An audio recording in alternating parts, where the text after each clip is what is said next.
Hello, this is your host of PoliTalks, Eric Hacopian, and we are honored to have as our guest today a man who needs no introduction, Armenia's President, Armen Sarkissian. President Sarkissian, it's an honor and pleasure to have you on our program. The pleasure is mine. We are currently near the anniversary of the revolution of last year, and you played a very critical role in that tumultuous time in making sure that the country has a smooth transition from the one regime to the current one that we have.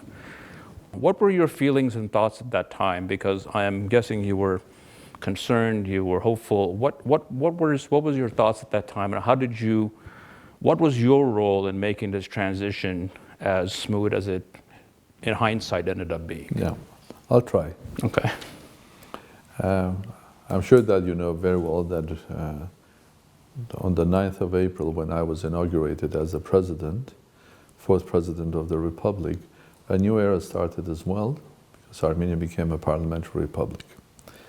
And the president of parliamentary republic doesn't have executive powers. He's the head of the state, he's the guardian of the constitution, but doesn't have executive powers. That means in many cases the president cannot give an order, let's say to the police or the security forces or the military, to do this or not to do the other one. From that point of view, when my presidency started, in just a week or 2 weeks' time, the process initially as a movement of an opposition that very quickly became a revolution which is known as a Velvet Revolution. I'd like to name it as Revolution Armenian style, because that was one of the most smoothest revolutions that had happened in the history, and a revolution that has eventually not created human injuries or loss of human lives, and we can all be proud of that.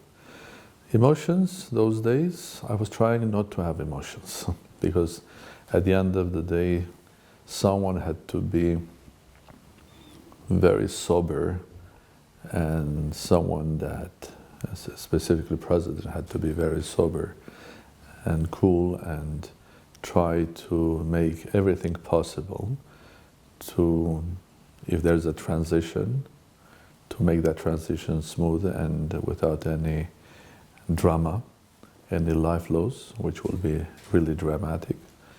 And also, also make sure that that people on both sides should speak to each other. So that was one of the reasons that as one of the measures I went to the Republic Square and met then the leader of opposition, Nikol Pashinyan, which was very interesting. The moment I decided to go, when I started walking out from the presidential office, there were at least 20, 30 calls telling me not to do it. Mm-hmm. But I was convinced that that was the right thing to do. And I was really honored when I was walking to the square and people were supporting me.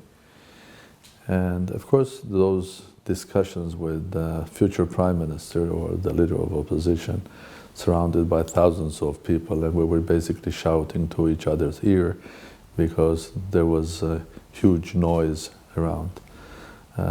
But that was sort of a beginning of a process, tried to have a dialogue. Unfortunately, the next day, the dialogue between then the Prime Minister Armen Sarkissian and Nikol Pashinyan didn't work out at all.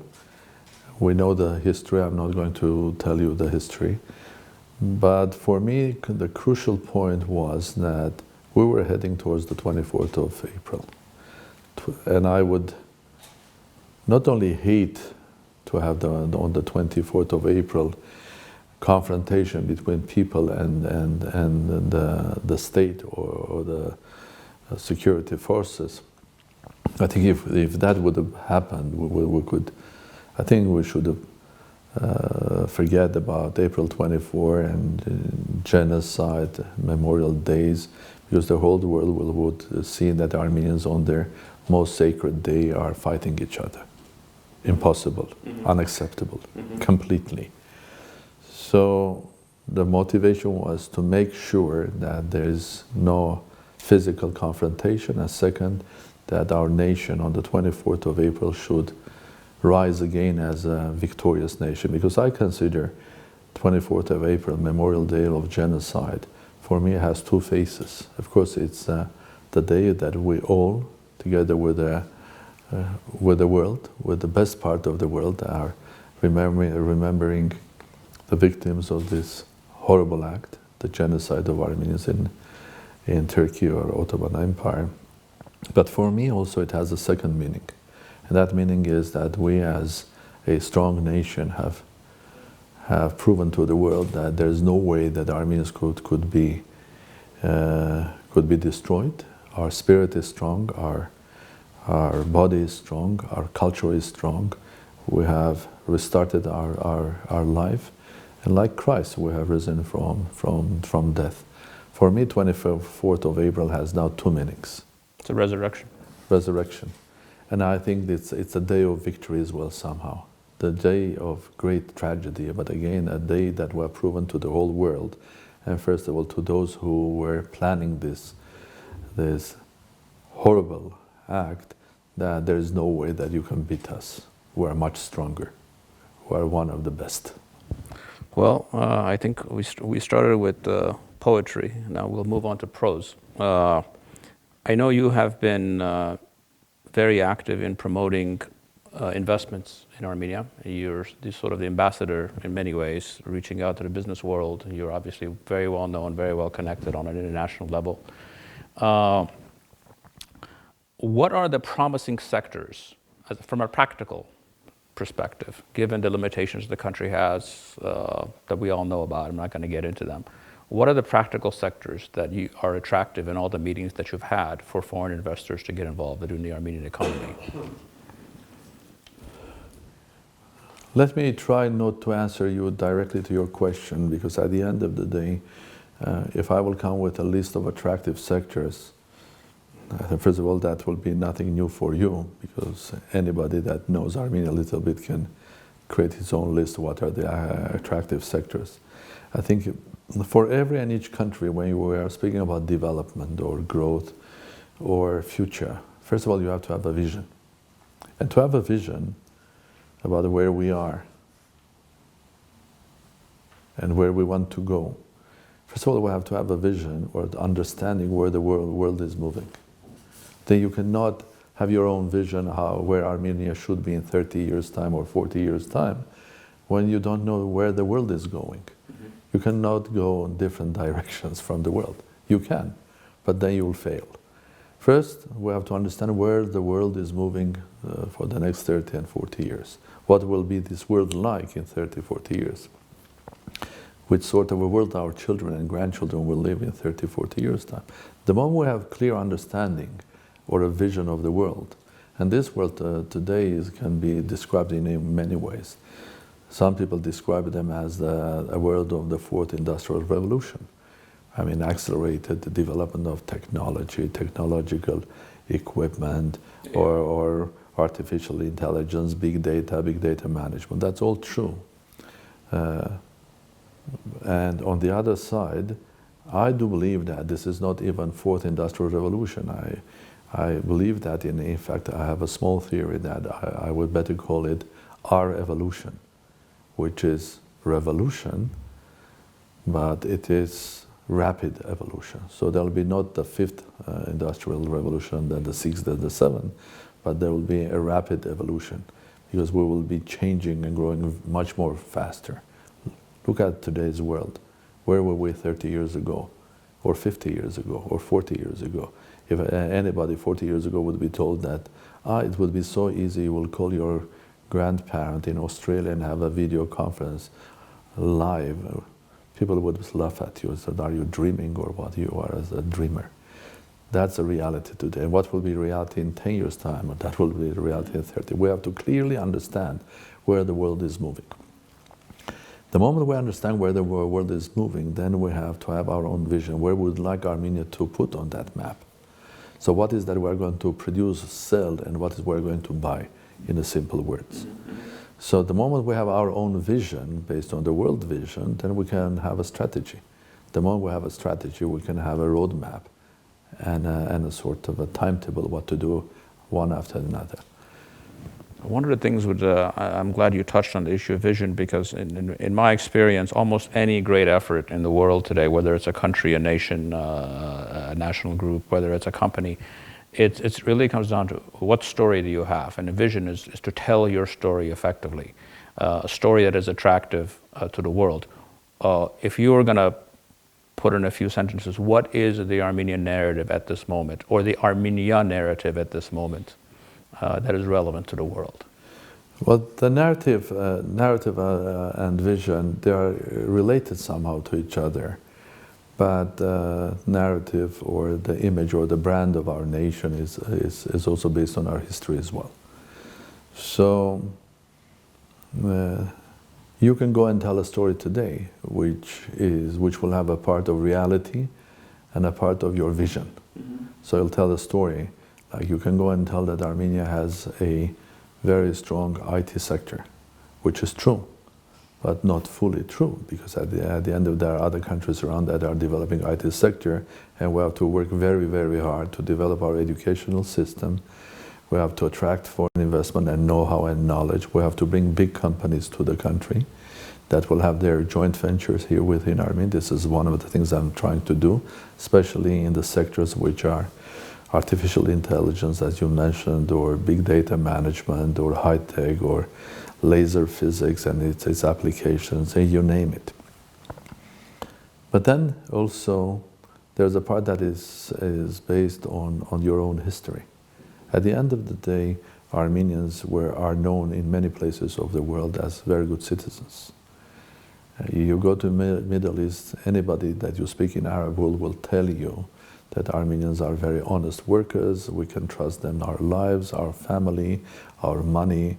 So being an honest trader, because we're a trading nation as well, is a huge value. So what is the story that we have to tell? It's a small state, global nation, a nation that I would love to see being represented as a nation of hardworking, honest people that have this wonderful global network, which is a great advantage. We are very connected and interlinked to each other. A nation that not only desires but sees Armenia as their homeland, and everybody is a part of that. A nation wherever they live, they are good citizens of that country. If they live in France, they are good citizens of France. And France can be proud of them, like France was proud and is proud of us now being 100% Armenian and 100% French. So that's another narrative or a brand of Armenia. And I would like to present Armenia and Armenians, not only Armenia, but Armenian Armenians, because we are different. We're one of the rare nations in the world that have small states, but they are global nations, and we're one of them. As a nation, that whatever we do has high quality. Whatever we do has high quality, is professional. A nation that is known as a very organized one, focused. A nation with a vision. That's our narrative. Thank you. I have, this sort of leads to another question that I have. You know, there's, especially prior to revolution, there was this tremendous amount of negativity about Armenia, and I think by nature, our people tend to be rather pessimistic. No matter where they're at, they'll always see the negative rather than the positive.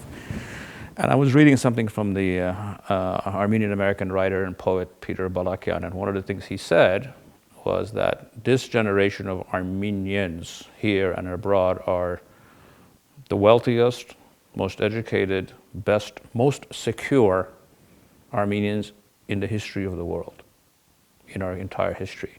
First of all, is he correct? And if he's correct, what advantages does that give us, and what opportunities does that present? Well, I have great respect for Peter Balakian, but I don't know what sort of a scale he had taken. Has he taken up to Tigran the Great? No, I think he was talking about the last 1,000 years. I mean, I think well, the last 1,000 years were complex and complicated. A nation that had lost its its statehood for 700 years and had refounded around 100 years ago. Are we lucky because we are the richest or most prosperous Armenians during the last 100 years or even 200 years? For me, it's not the most important. What matters today that this is life, and great tragedies like our genocide that basically recreated our diaspora. We always had diasporas. We always had Armenians living in Isfahan, in Calcutta, even in Singapore, in America, Poland. We had Armenian Christian crusaders coming to Armenia, marrying Armenian beautiful princesses and creating Armenian dynasties in royal families in Europe and in Poland as well, in many places. But after the genocide, this became huge compared with the size of the small republic, future republic. It looked like a big tragedy, but at the end of the day, it became today a big advantage. So you never know where you are losing and where gaining. Yes, this is a special time for Armenians. First of all, because you and I live at this time. And this special time because Peter Balakian lives, it's our time. And I agree with him in one, that this is our time. Mm-hmm. And I've said several times that I do believe, like many others, that 21st century could be ours. Because the time of the world that was based on natural resources is going, it's already gone. The biggest companies in the world are not ExxonMobil's or BP's. The biggest companies are Google's, Microsoft's, and so on and so forth. So what matters today is several human qualities. One of them would be the quality of adapting yourself to the change. Because this new world, 21st century, is going to change all the time, very fast. So as an individual, Armenians are survivors, great quality. We have survived many things, and we go to foreign countries, we adapt ourselves. We are not sort of very rigid. We don't live in ghettos. We get involved. And that's a great. Second thing is that very important quality that will dominate the world, especially the industrial world, will be new ideas. I mean, this world is going to be a world of startups, in a direct meaning of this world and indirect meaning of this world. And Armenia is also today, the new Armenia is a startup. We are starting a new page in our history where we have an advantage, as I said, talented, hardworking, honest. I do believe in these qualities of my nation. People out that have the quality of innovation, and they can adapt themselves and their thoughts, their business to the changing world. Well, I have to tell you, I'm very, very glad that this is not poetry. No, no, this is reality. I'm very glad you said what you said about that we're moving away from a resource-based world, because your counterpart in Azerbaijan, I read a couple of years ago, when they opened up the railway through cars, he was talking about how they're isolating Armenia because Armenia is not part of the pipelines and trains. And the first thing that came to my mind is he's talking about things that are relevant, as they know, trains in the 19th century and pipelines, which are relevant in the 20th century. And I'm glad that you're far ahead of him in your understanding of the world, because he obviously doesn't understand the world that his children are going to be living in if he thinks. I think if you don't export your natural resources, you will stay poor and not developed. So developing the same Baku Tbilisi Ceyhan or the Baku Tbilisi, they were classically right. Mm-hmm. But as I have said several times, this world is not classical. It's becoming more and more quantum. And we are better positioned. And the railways are going to be important for a long period of time, natural resources as well. But what is going to become more and more important are the qualities that I mentioned to you. You obviously travel a lot representing the country. And what is the perception change that you've seen in how people perceive Armenia post-Velvet Revolution than compared to before? What was And this doesn't necessarily mean that it's better, but what is the change that you see in people's perception of the country? First of all, I think people today and a year ago, a year and a half ago, are better informed about Armenia. A lot of people didn't know where Armenia was, what Armenia was doing. Secondly, as a general, if you take the integral perception of Armenia, has become much more positive than was before, because people are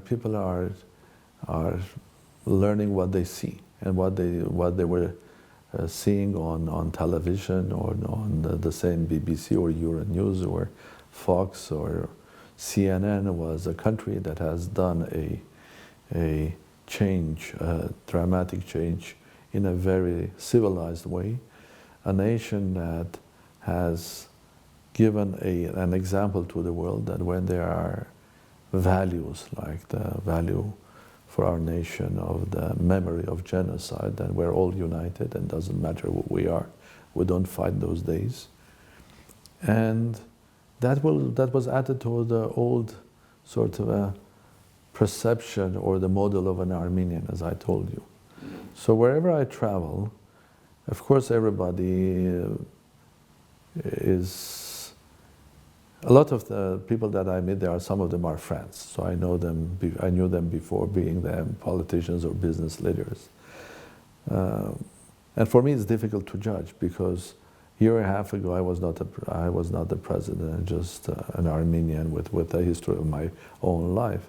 But when I go now, I go as Armen Sarkissian, as an old friend of someone, but also a president of a country. But president of a country that comes up generally very positive today. But that being positive is a great credit. And as we know in life, any credit is a function of time. So it will not be forever. We have to continue working very hard to make real value from that credit. One thing that you've obviously touched a lot upon on this universal nation idea, and I'm obviously someone from the diaspora myself. I'm quite critical of the level of diaspora participation in developing this country, and I think the issues are both ways. When you compare the Armenian diaspora, which is for the most part quite affluent, quite influential, compared to the Indian diaspora, the Chinese diaspora, even the Lebanese diaspora, to the extent that they're involved in developing their countries, the Armenian diaspora does not have the same level of engagement. One, why do you think that is the case? And two, what can be done to change that without blaming any? It's not about a question of blame. There were obviously issues before. How do we change that dynamic? Okay. First of all, it's exactly the same story as this glass is half full or half empty. Externally, if you ask the same Indians or Italians or the same Jewish or other Irish, for example, they all think that we're very organized, very, very linked to our country. From the perspective from outside, is that we're a very strong nation, very strongly connected and linked.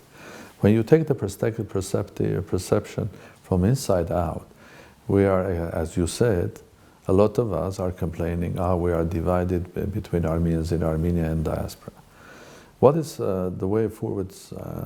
I think it's a complex question, but it could be also taken as a simple one. The complex part of that is that, first of all, who is an Armenian? So can you give me a definition of an Armenian? So I can easily say who is the Armenian who is a member of a political party. That is a member of the party, accepts this or that values and ideology. Who is the member of AGBO? Armenian fellow who accepts the values and principles of Armenian General Benevolent Union. But who is the Armenian? The person that was genetically born Armenian, 100% or 10% genetically Armenian?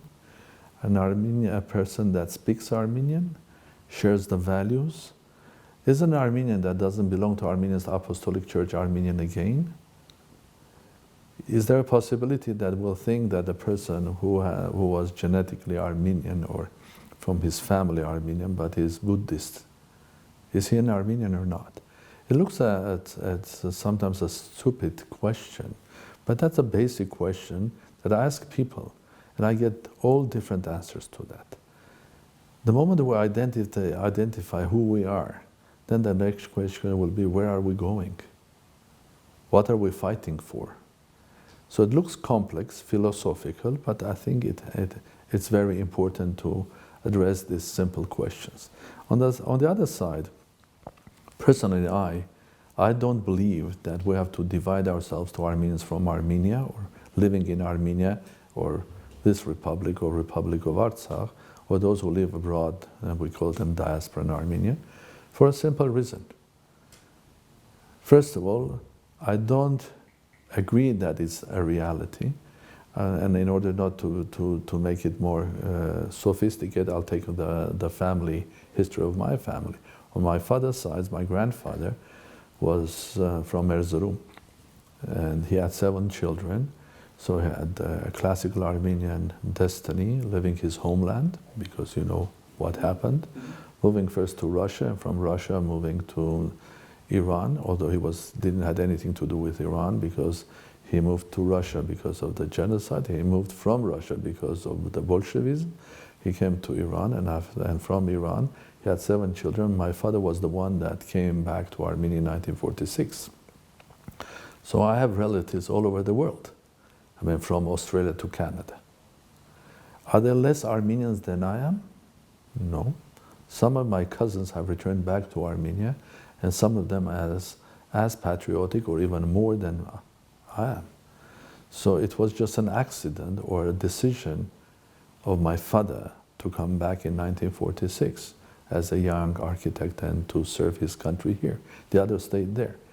Now, we have a lot of Armenians returning back to Armenia, returning back home from Iran, from Syria today, from Europe, and different generations, both young and also elderly. So there is a dynamic process. Some Armenians from here going and recreating Yerevan in Glendale, and some Armenians from Los Angeles are coming back. So I don't like this distinction of dividing us. So you and I are the same. And of course, I hope, and I think we should all work, that this country, Armenia, together with Artsakh, will become the home of every Armenian. And every Armenian should feel that this is his home. And I'm not saying that they should not feel home wherever they are living. Again, the formula is quite simple. 100% Canadian, 100% Armenian, 100% French, 100% Armenian. Charles Aznavour has shown the formula to us. He was the ambassador of Armenia, and he was a worldwide known and loved singer. So that's the simplest formula. But for every Armenian, we have to be 100% Armenian. Not 50% because we live in diaspora, but no, 100%. And of course, here in Armenia, we have to work hard, make a lot of changes to make our compatriots that live temporarily abroad, that they will really feel this is their country, that any time they can come back, any day and time they can come and physically serve their country, be that in the government, in the army, or in the business or academia, and the other way around. This should be a country where every Armenian doing their own business abroad, they should think that the best and safest place to keep their money is in Armenia. Every scientist that is very famous and worldwide known and doing his research, let's say in Harvard University, should think that he also has another university in Armenia, that it's his second home and he conducts this. That's the formula at the end of the day. Okay. That we have to think that we're all one, and this division between diaspora, Spurka, and Armenia should stop one day. Well, as we wrap up, I must say, as a political professional, when I was watching you, I mean, everything last April was had Shakespearean qualities to it, frankly. Even you walking on the street, meeting Pashinyan, and I was frankly quite impressed. I think all of us, anyone who's interested in this country, owes you a big thanks in making that as smooth as possible. And I want to thank you for being our guest. It was a pleasure to have you. Well, thank you very much indeed. And I would like to thank my nation. And I would like to thank my grandparents and my parents that I was born Armenian, because I'm proud of it. Thank you very much. Thank you.